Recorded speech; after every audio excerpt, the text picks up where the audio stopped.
onto the podium, I would like to take a moment to tell you a little bit about themselves. So let me start with Andy Bohnhoff. Andy is the owner and president of Platte River Analytics, an Esri business partner that he founded in 2020.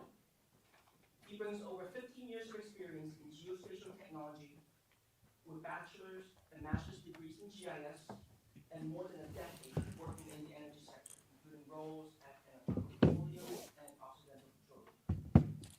Under Andy's leadership, Platte River Analytics has grown to 5 full-time employees and multiple contractors. The firm specializes in energy-focused GIS services, ranging from lease mapping and legal descriptions to working on enterprise development and strategic GIS consulting. They have become a trusted partner of clients across oil and gas, renewable energy, and broadband. Next, we have Anthony Pappas.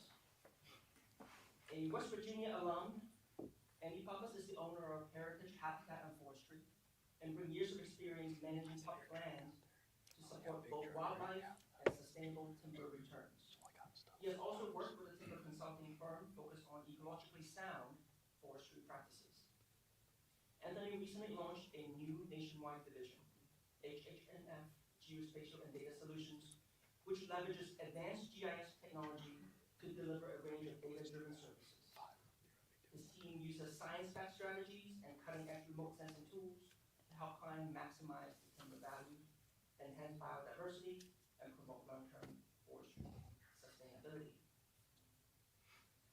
We have Mercurio, a spatial thinker and lifelong learner. Emily Mercurio, PhD, professional geologist, is the CEO and co-founder of CivicMapper. Emily draws on 3 decades of expertise in earth science data and mapping technologies to guide the vision and implementation of CivicMapper's products and services. Dr. Mercurio's work focuses on developing innovative, data-driven strategies that connect the natural and built environment. She is driven by a passion of using geospatial technologies to inspire exploration, enhance critical thinking, and support decision-making around Earth's greatest challenges. And last but not least, we have Mike Bowen. Mike is a founding member of GeoAce, who has been servicing clients with geospatial needs for 25 years in the Esri environment. Mike began his career in a surveying and energy arena, working on GIS solutions for city and leading projects. Since then, he has expanded his expertise to include land management and utility solutions while providing GIS vision for the largest electric transmission company in the United States. He has received several awards for his success in creating business-level solutions on the Esri platform, and Mike was recognized by Esri as being the first GIS electric hero. So, with that, let's dive in. Mark, how does the microphone work? Do you just speak? They just speak? All right, perfect. Hello, Dustin. It works. So each of you took a different path into entrepreneurship. Some of you built careers inside large companies before starting your own, while others have launched soon out of college.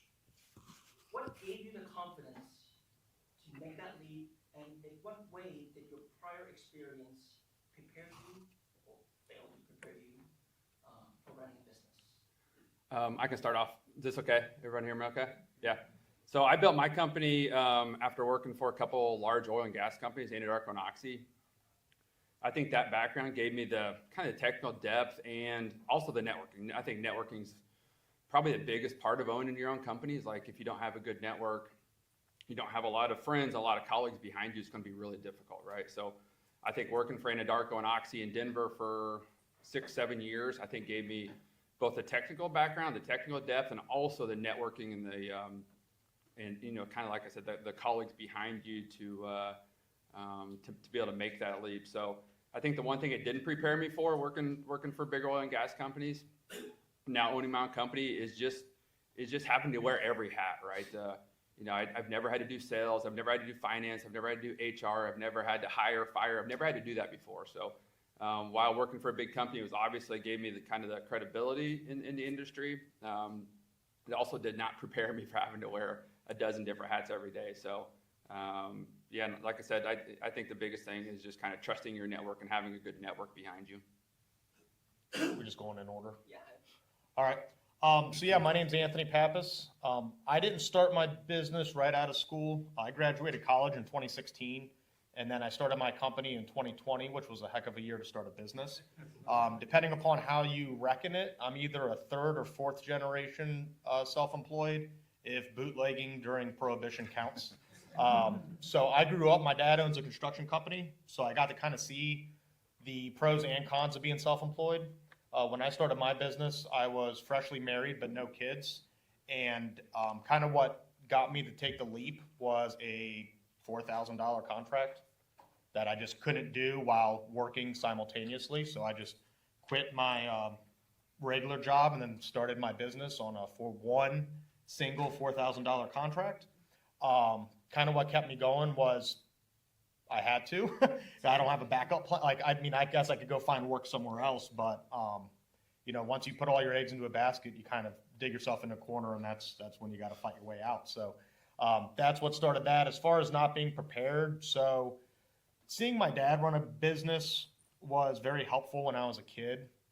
So I kind of understood the long weeks and some of the things that he missed out on, but also the things that he was able to go to, like all of our sporting events as kids and stuff like that. And that's what's kept me motivated to do what I do now with two young kids of my own, that if she wants to go to the zoo one day, I can take my 3-year-old to the zoo one day, and who cares if I don't get any work done, because I'll just work the next day.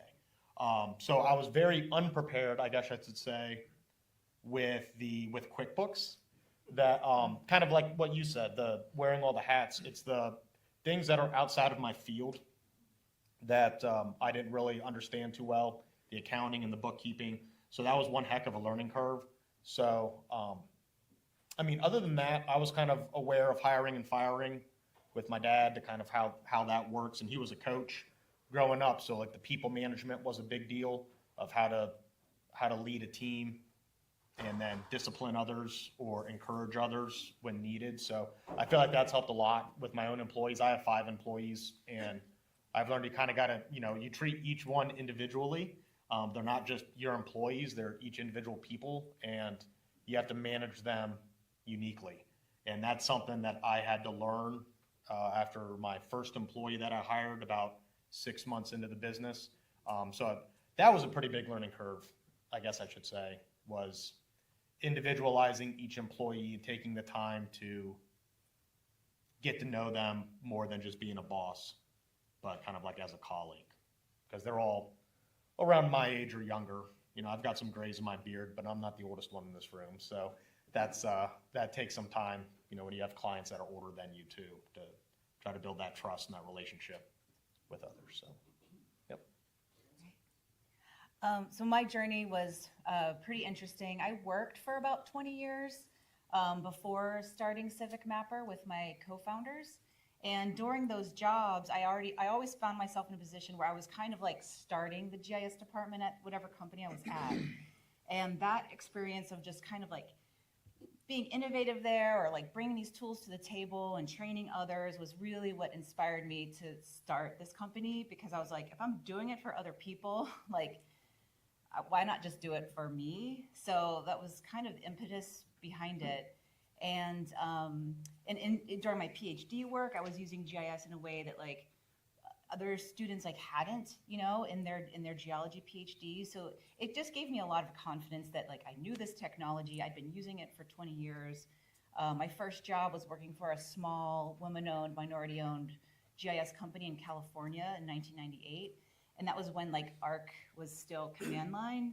So I feel like I really had that depth of knowledge, like, you know, in the DOS prompt, like, you know, joining lines together. So yeah, so we formed the company in 2015, and it's been great so far. And like my biggest challenge is echoing what others have said here, is just like, I was an employee, you know, all this time. And when you start a company, I was like the CEO, the CMO, the CFO, like COO, like doing all the C-suite things. And then you quickly learn you need to get help or else you're going to choke, you know, so like that's what we did. And I've never looked back. And in 2015, when we started the company, I was still working in oil and gas as a geologist. And we got to the point where I was so busy with this other thing. It was like having 2 full-time jobs, and I had 2 kids, and it's like too much. Like that will break a person. So I had to make a choice, and I chose me. And I'm really happy I did that. For me, I feel like I've had a very unique career path. But there's kind of 3 main things that kind of helped me take that leap to, become an entrepreneur. And that's really the 18 years I spent at the electric company. When I started there, they were just kind of starting their GIS program. But we were, Esri was on us quickly.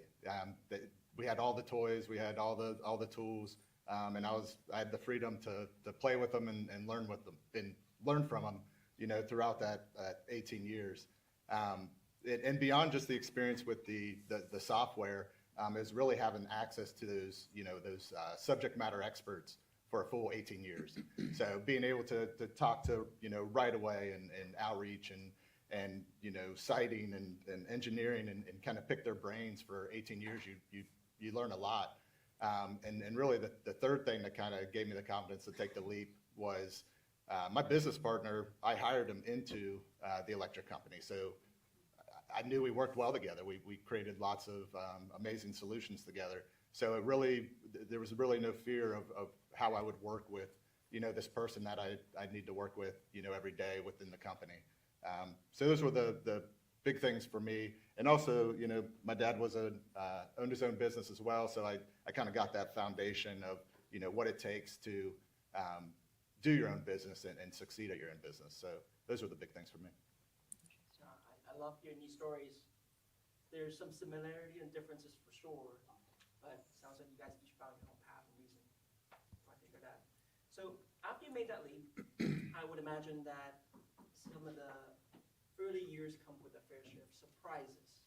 I know you guys, some of you touched on a little bit of that, but can you talk about maybe the biggest challenge you faced in those first stages, and perhaps any lesson that you learned the hard way? Yeah. So it's actually similar to Anthony. I started my company in 2020, so right in the middle of COVID, right? Nearly impossible to go see clients, right? So it made it really difficult to actually build a company. I really value going to conferences, going to socials, going to meeting people. Obviously, right in the middle of COVID, that was nearly impossible. So I think the biggest challenge I faced early on was just the marketing piece. How I knew how to do the GIS work. I knew how to meet the people. I knew how to, get clients. Like, how do you do all that from being at home, right? How do you do all that without actually going and seeing people? So, it was hard for me at probably the first year, maybe 2 years, on the marketing piece, on actually getting the clients, right? I knew how to deliver the GIS work, but like, how do I consistently win clients day in day, right? And my company does a lot of smaller projects, right? So I have maybe 30 to 40 clients a month we're working with at this point, and a lot of them are pretty small. So I have to consistently be winning clients almost every week for that model to work out. So like I said, the marketing was the hardest piece. I spent countless hours on LinkedIn sending cold messages, sending cold emails. I'm not a big caller. I don't like to call people, but LinkedIn and email was probably the best for me. First 6 months to a year, I tried to do 50 or so LinkedIn messages a day. Used a platform called Sales Navigator and LinkedIn that actually worked out really well for me. Target the right company, target the right person, send them kind of a cold outreach, introducing myself. This is what I do. This is how we can help you, that type of thing. So, I think the biggest lesson I learned there is marketing is a skill you have to practice, just like technical work. There's definitely a nuance to marketing. There's definitely a nuance to sending the right email, sending the right LinkedIn message. And I'm the same way. When I get a cold message or a cold email, I typically just delete it and don't even look at it, right? So you definitely want to catch their attention. You definitely want to reach the right person. A lot of times persistence does pay off. A lot of times in marketing, it's kind of a numbers game, right? If you send 100 emails, you might get 5 responses, and maybe one of those turns into an actual client. So just being persistent in the marketing was probably the biggest challenge for me early on. Well, Andy, I'm glad you didn't delete my message. Yeah. So my biggest challenge was not quitting. When I first started, I was like truly self-employed, one-man operation, And I'm a forester, so I work outside a lot. I think the most I've hiked in a day, I think, is 20 miles on a property. I was doing a lot of work wherever it would take me. So I had a couple of jobs like in Arkansas, New Hampshire, Maine, and just being a one-man operation, I realized real quick that you're not going to get rich being self-employed, like one person, because you can only leverage as many hours as you can put in. So my hardest thing was, number one, not to give up, that I kind of had to put my head down and get over it, which was very difficult. But taking that leap then to hire somebody, and then, I mean, I guess this, I don't want to say it's arrogance, maybe it's pride, but realizing no one's going to do the job exactly like you would do it. So you kind of got to give up on that perfectionist idea, and just know that there's other ways of accomplishing a task that's satisfactory rather than just your way. So that kind of was the big leap for me, to hire staff so that I'm home more. I'm not driving 18 hours for a job. I can send my people to go do that. And, you know, as a business, I can make more money when other people are making it for me, rather than just being tied up on how many hours I can put in a week. That's as much money as I can make. So my biggest thing was getting over the perfectionist attitude, and then taking the leap of hiring somebody and realizing that, you know, you as the employer are, you know, basically providing for that person, almost like a parent-child relationship, you know, to an extent. That's their paycheck, so that's what they live off of. If they're, you know, depends if they're married or not, if there's a second paycheck. So that was kind of heavy, because I hired my first person before I had my first child. So that was kind of the realization that, Anthony, don't screw this up, because you've got not only your own family to take care of, but you've got employees now. So that would be my biggest challenge, is just leveraging my time between family and work, and then growing out to have employees to better suit that balance. That took me a while to realize that, and it was difficult to get to that point. But now that I'm there, I see the light at the end of the tunnel, and it's much easier on me when I'm only in a hotel 2 nights a month rather than every other week like I was when I first started. So our first year hurdles and hard lessons, like I don't even know where to start, but I think like the biggest thing was that when you're a new company, or at least for us, we took any job. It didn't matter how big, how small, like we didn't care. We were just taking whatever we could get, because there was 3 of us on the payroll. So we took any job, and like we quickly learned that not having better like discernment in who you're working with can really bite you. And one of the reasons why I was able to quit my job and do this full time was because we got a $15,000 contract with a startup here in Pittsburgh. And I was like, that is so much money. Like, I'm quitting, like we're doing this. And they never paid us, even though we did the work. And it was like a learning lesson. And it really taught us that just because this seems like a good idea, that if your values kind of aren't aligned with who you're working with, that it could actually be really bad and set you back. So we've had you know, much better time since then. It was a big learning lesson, but yeah, that was our early story.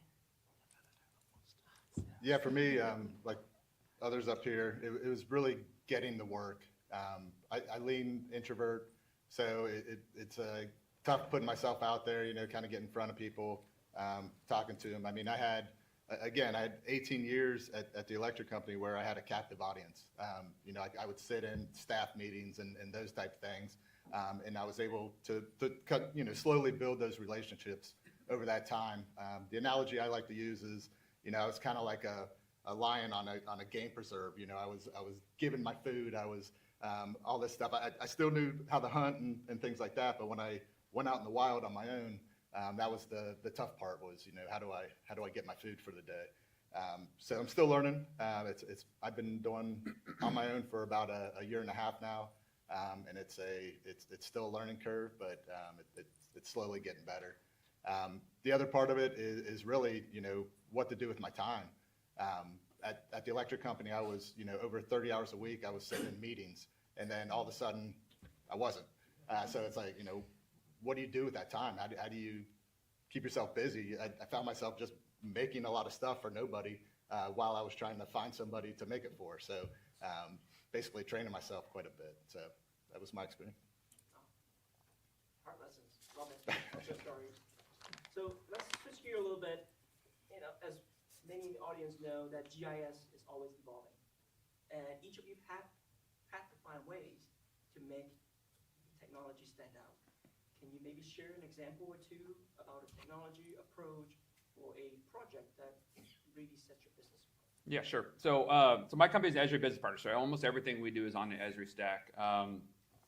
So we recently been definitely relying more on automation, scripting, and even custom widgets. We started building a lot of custom widgets for Experience Builder for different clients. At least one example I have for that is we work a lot with solar clients. We 25 or more small solar clients that we're working with. And one of their common workflows is what they call buildable acreage analysis. So they're looking to figure out in this parcel how many acres here are buildable, right? So we built a custom widget and Experience Builder called Acre Vision that will allow them to set their constraints, select the parcels, and then get a buildable acreage amount for that parcel. It tells them, you know, how many acres were floodplain, how many acres were wetlands, how many acres were setbacks due to houses, roads, things like that. So I think just going out and talking to the clients and seeing how they're using Esri and how they're using GIS as a workflow and just trying to build custom tools, whether it's even sometimes a model builder tool, sometimes it's a Python script, sometimes it's a custom widget and Experience Builder. But just going out and trying to kind of build on top of the Esri stack to kind of supplement their workflow and make their jobs a little bit easier. So we're a forestry company. So as foresters, we did a lot of timber management, wildlife habitat, ecological consulting, things like that.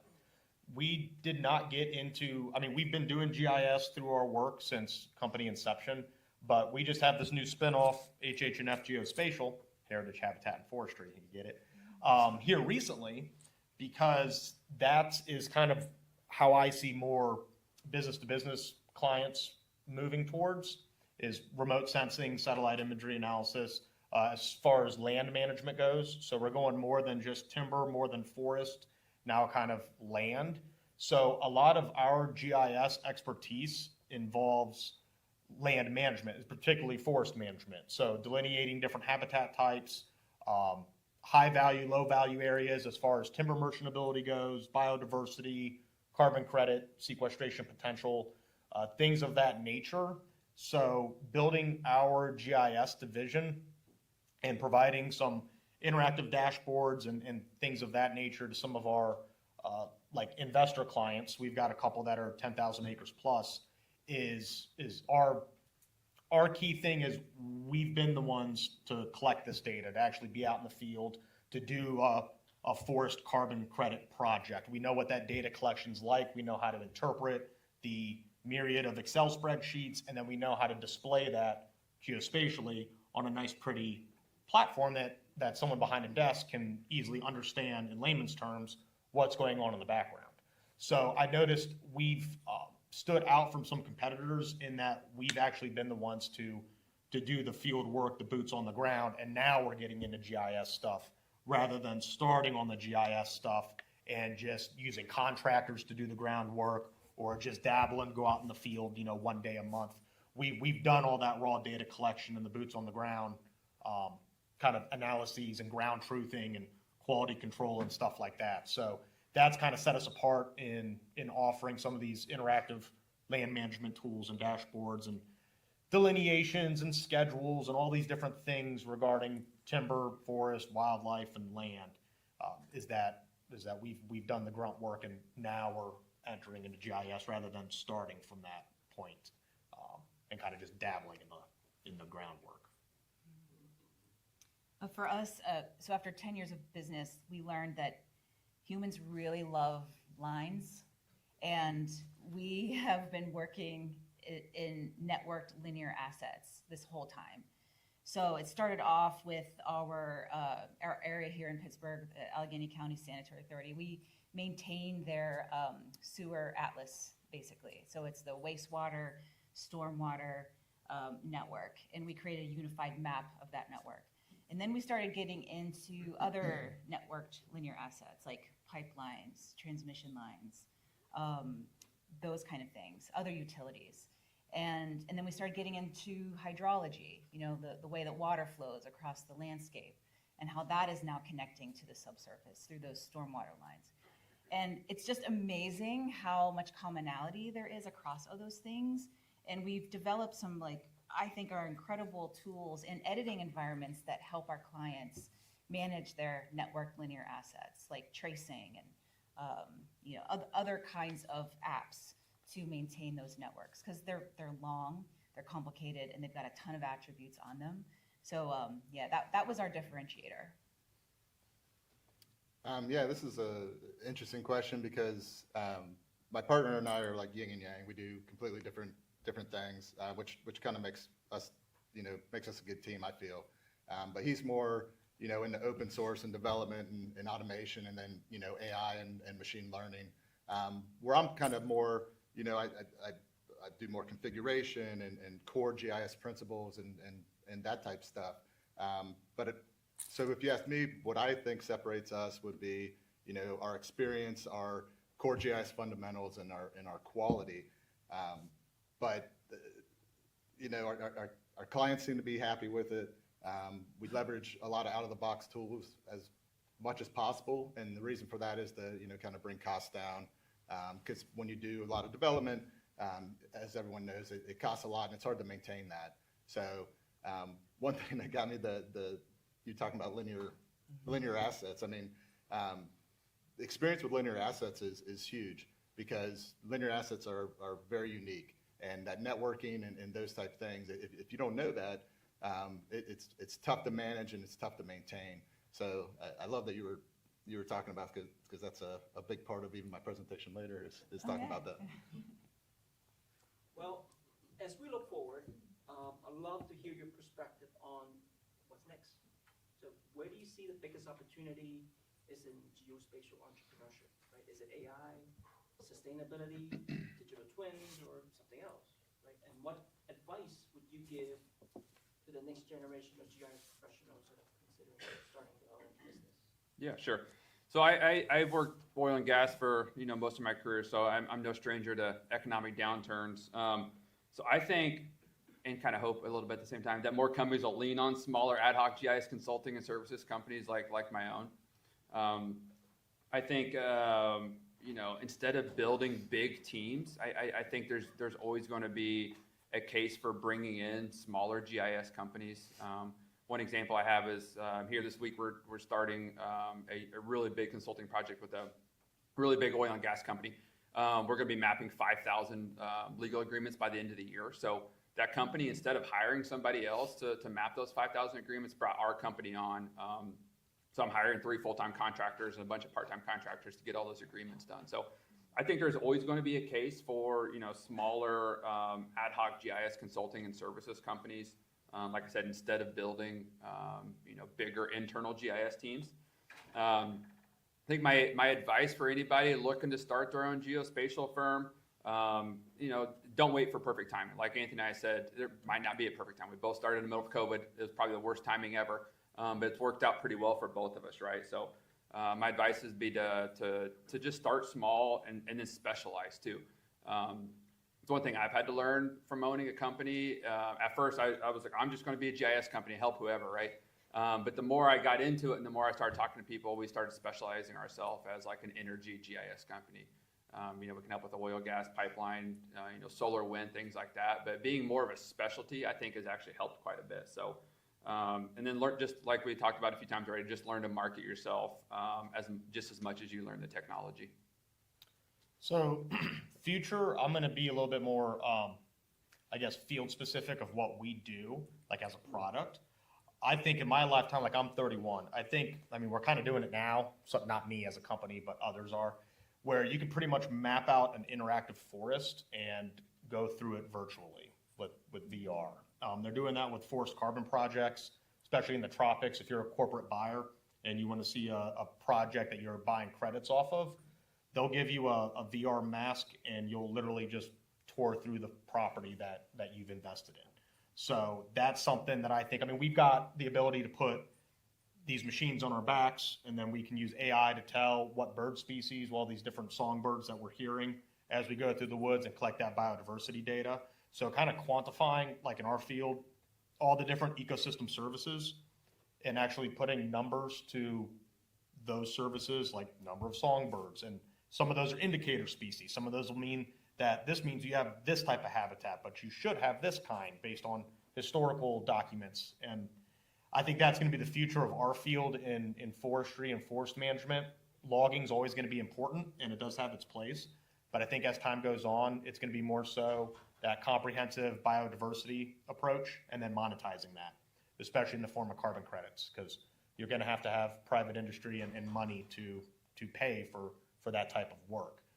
As far as advice would go, I would say I'd have like two things. I would say be a risk taker, because I mean, I like to gamble, bet on sports, go to casinos.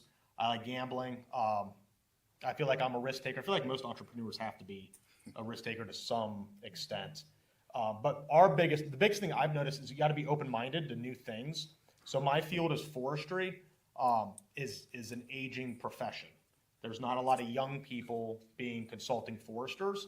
I'm seeing some of our competitors' products still have printed soil maps or plat maps that they've kind of drawn stuff on, and that's what they're giving some clients in these timber management plans. So, just the fact that you know how to work GIS, that's been around for 20 plus years, that your competitors maybe that are aging aren't incorporating, and then always looking at new things. Like we're looking to incorporate some deep learning tree segmentation models for some of our remote sense timber inventory work. So I've had quite a learning curve when I was in school, going from, I guess it was ArcGIS to ArcGIS Pro, or ArcMap, that was it, ArcMap to ArcPro. I just quit ArcMap cold turkey because I said, I got to figure this out. And that was like a week of a lot of bad words, but I figured it out. And that was something, kind of like the risk taking or going out on a limb. Sometimes you just got to put your head down and do it. So I wasted a lot of time that week, but I finally figured out ArcPro, and all my staff is pretty much younger than me, and they learned ArcPro in school. When I was in school, we learned ArcMap. Graduated in 16, so it wasn't that long ago. But yeah, those would be my two things. I'm surprised it was only 1 week. Well, so I had a lot of YouTube and a lot of ChatGPT queries and stuff, so I kind of got up to speed to an extent. So I think the future of GIS entrepreneurship, my answer is going to be based on the fact that over the summer, my team and I went to a lot of conferences, not like the big, like Esri UC, but like these smaller ones. And the keynotes at all of these conferences were like very AI heavy. And it was like, oh, it's cool. Like, this is really interesting. And then you go to the talks and you see what people are doing, like boots on the ground kind of work. None of them were using AI.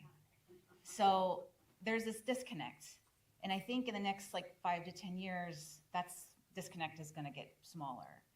And I think that from what I'm seeing is that we're going to be consuming tools that AI organizations create to make that easier for us. Because we're not going to make large language models ourselves. We're going to be buying these services from other places. One thing that like really got me excited was, and I made notes because I wanted to get this right, but there's this this new technology. It's called Global Entity Reference System, or GERS. And I met the founder of the Overture Maps Foundation. It's a nonprofit spinoff from Google. And we met in DC and we talked about GERS. And it is a way for related information data sets to be connected through geographic location. So it's going to make it easier to kind of pull these resources together to run these kind of AI models. And I think like getting these kind of things on our radar just to be aware of is really important. So write down GERS and the Overture Maps Foundation. And the other thing I see is blockchain as a record of data integrity for GIS. And there's a thing called geo-blockchain. And it's super interesting. So definitely like Google that tonight if you have time. And as far as entrepreneurs, if you're thinking about this path, like for me, it was, I assumed there was no plan B. I had to act like there was no plan B. Like everything had to be, I had to do whatever it was going to take to make this work. And even after 10 years, like I still act that way. And one of my co-founders is my spouse. So like we're both in this together, and we have 2 kids in college. So like if you've done that, you know the stress, you know what I mean? So like, yeah, there's no plan B. Like this is it, or like, I don't know what we're gonna do. Like maybe like make French fries. I don't know, but like this is it. Yeah, I feel the future is bright for GIS. And the way I gauge that is if you go to a site like Indeed or any other kind of job search site and you search GIS jobs, you'll see a lot of jobs available. And 5 to 10 years ago, that wasn't the case. It was a fraction of that. And I believe in 5 to 10 years, that it's just going to grow. There'll be a multiple of what it is today. And for the energy sector specifically, if you start looking at that, you start to see, GIS director jobs starting to pop up. And in my experience, the big problem that we had in the energy sector is because we were early adopters, and we were typically under, engineering, there was really we had nobody at the executive or leadership level, to kind of push GIS. So we were doing everything we could, trying to push it up to, our maybe engineering director, and hopefully they would talk to other leadership, to kind of push the agenda. But typically it didn't happen because they had their own things that they wanted to do. So the fact that we're starting to get, GIS leadership, I think is going to be huge for the future. Not only for people within the company, for GIS positions popping up, but also, as most of you know, for bigger companies, consultants and contractors are a huge part of what they do. So it's a lot easier for them to bring in consultants and contractors than it is to hire someone on and, have all that extra, benefits and those type of things. So in my opinion, it's just going to keep on growing as more and more industries, discover spatial intelligence. I'm really loving the conversations. I wish we had more time. I do want to open up the field for maybe 1 or 2 questions. Does anyone have any questions for these panelists? Gentlemen? Those of you that have significant others that aren't part of the business, I'm sure you've been through this before, but how do you get them to buy into that you've got to wear all these hats, and just to go to a company doesn't mean that you can work less or you've got less to do? You want to go first? Yeah, sure. I'm married with 4 kids under the age of 10, so this is a good question for me. I think you just have to show that you're excelling and you're succeeding, right? You got to, make it known that you're doing a good job. Income's obviously the biggest factor, right? So I feel like for us, at least at home, as long as the income there and as long as, we can see a good plan forward, it's a little easier to work late, work weekends, things like that whenever, feel like the future is being taken care of. I would say, and too bad she's not here because I would love for her to hear this, but my wife's the best. So if any of you see her, tell her that she's the best. The biggest thing was, kind of like you said, you're business owners. Why don't you just take the day off? Like you own your own company. But at first it was kind of like that, but then I noticed that I needed to involve her in that I'm sharing with her the highs and the lows of like why I got to do. I don't want to sound complaining when I've got all these HR problems or this client's not paying me, but just sharing those intricate details of running a business with her, I think has let her realize all the different hats that I have to wear. So if I've got a client that's 50 days late and it's like $10,000 and it's stressing me out, instead of just holding that in, I explain that to her, and then I do that with all the problems and all the good stuff too that comes with the company. And whether it be QuickBooks or I dang near twisted my knee in an armadillo hole in Alabama, or I've got an employee getting strep when we've got a lot of work coming up, but like all those little things. And then I feel like it's let her realize all the different stuff I have to do. So I'm not trying to tell her like some macho type of show, but just to involve her on the highs and lows of everything that I go through as the business owner.